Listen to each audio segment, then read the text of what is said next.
This next one is a poem. It's a kind of nonsense poem. Like the song, it has a refrain. How are you all doing there? You okay? I so admire your mettle. I admire your mettle, having to stand.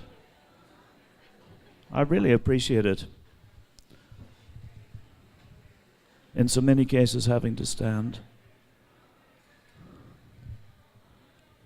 We're managing okay on the sound front, I think, are we? Yeah. Worse things have happened.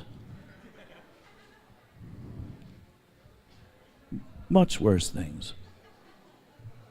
So this little poem set in the house where I lived for quite a long time near Princeton. It's a house built in about 1750. And like many houses in that part of the world, when they were building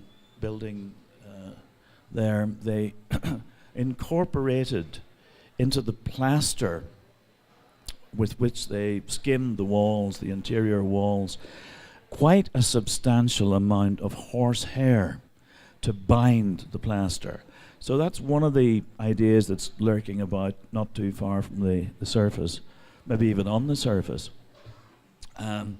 Then that's to suggest there might be something deeper going on. I'm not so sure about that. I know it's a big philosophical crowd here. You could report back on that later. So,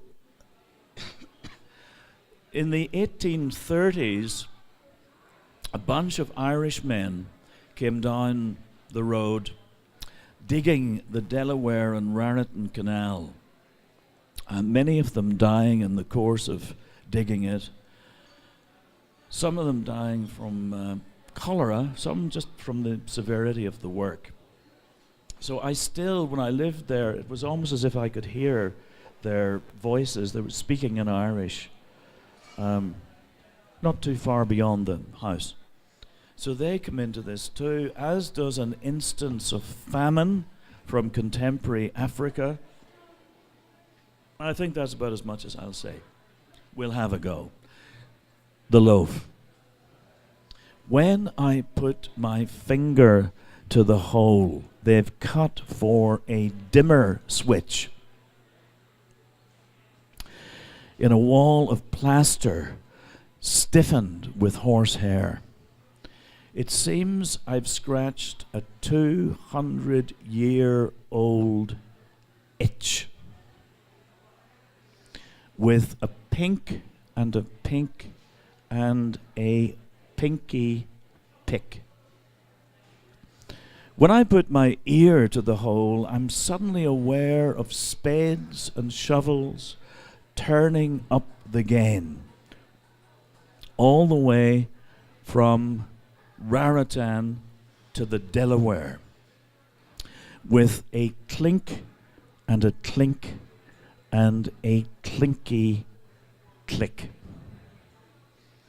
When I put my nose to the hole, I smell the floodplain off the canal after a hurricane, and the spots of green grass where thousands of Irish have lain, with a stink and a stink and a stinky stick.